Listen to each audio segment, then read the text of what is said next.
देखें ओवरऑल तो heat wave की ग्रिप में है पूरा कंट्री। इसमें कोस्टल एरिया से लेके अपने एक्सट्रीम नॉर्थ तक सब जगहों पे टेम्परेचर्स बढ़ रहे हैं, जी। लेकिन उसकी रेंज अली जो है मोहसिन साहब, अगर आप थोड़ा चेयर के साथ टेक लगा लें तो आपका प्रीव्यू जरा अच्छा आ जाएगा। जी।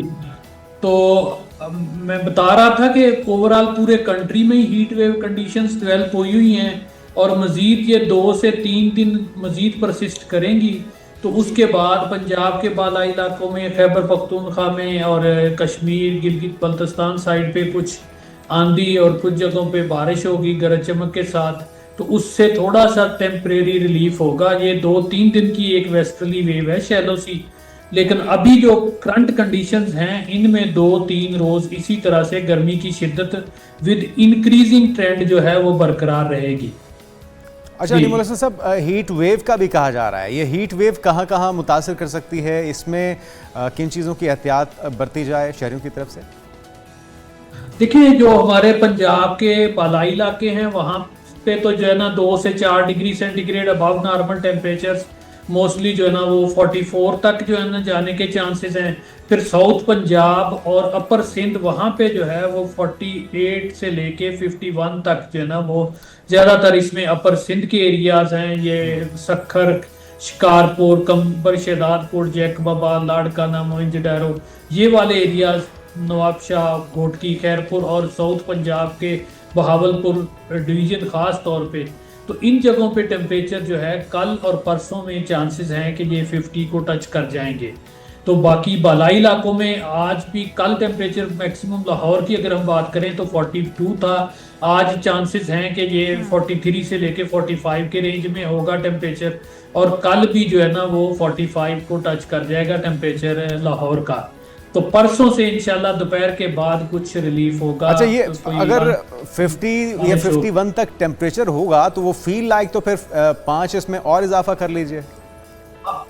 बिल्कुल फील, ये तो हमारा जो टेम्परेचर रिपोर्टिंग होती है ये एयर टेम्परेचर होता है एक तरह का। वो शेडी रीजन जहाँ पे सनलाइट डायरेक्ट नहीं इफेक्ट करती, एयर का पैसेज होता है, वहां पे हमारे थर्मोमीटर्स लगे होते हैं, तो उस एरिया का टेम्परेचर होता है। तो ये एग्जैक्ट एयर टेम्परेचर है। ओपन एयर टेम्परेचर जिस पे डायरेक्ट सनलाइट हो उसमें 5 से 7 डिग्री जो है वो ज्यादा होता है टेम्परेचर।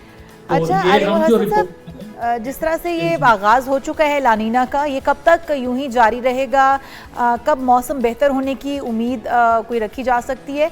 क्योंकि इसमें कहा जाता है कि लानीना के अंदर जब टेम्परेचर रेज करते हैं तो उसके बाद बारिशें भी कई कुछ इलाकों में शुरू हो जाती हैं, और जब बारिशें शुरू होती हैं तो वो भी थमने का नाम नहीं लेती और हैवी रेन होती है। तो अब ये बताइएगा कि किन इलाकों में बारिशें मुतवक्के हो सकती हैं, जहाँ पर टेम्परेचर रेज करे, क्या वहाँ पर भी बारिशें हो सकती हैं, और ये लानीना कब तक जारी रहेगा इसी तरह से? एक्चुअल ये लानीना नहीं है। लानीना में तो हमारे यहाँ बारिशें अच्छी होती हैं और नॉर्मल बिहेवियर होता है मॉनसून का, लेकिन ये एल नीनो है।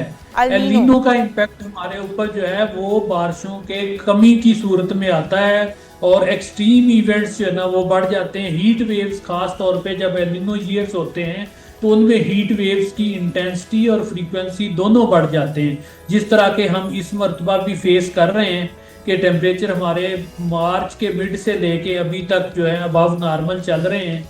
और अभी भी जो सीवियर हीट वेव कंडीशन 2-3 रोज से डेवलप हुई हैं और ये मजीद 2-3 रोज 12 जून तक जो है चांसेस हैं कि ये प्रीवेल करेंगी। उसके बाद टेम्परेरी रिलीफ होगा, फिर दोबारा से यही हीट वेव कंडीशन डेवलप हो जाएंगे। तो ये एल नीनो का इफेक्ट है, और एल नीनो जो है वो अभी अपनी डेवलपिंग फेज में है, मेच्योरिटी की तरफ जा रहा है। एक्सपेक्टेड है कि जुलाई अगस्त में एल नीनो जो है वो मैक्सिमम इंटेंसिटी के साथ प्रीवेल करेगा। अच्छा, yes, thank you so much. Ali Mohsin साहब हमारे साथ मौजूद थे, डायरेक्टर मेट।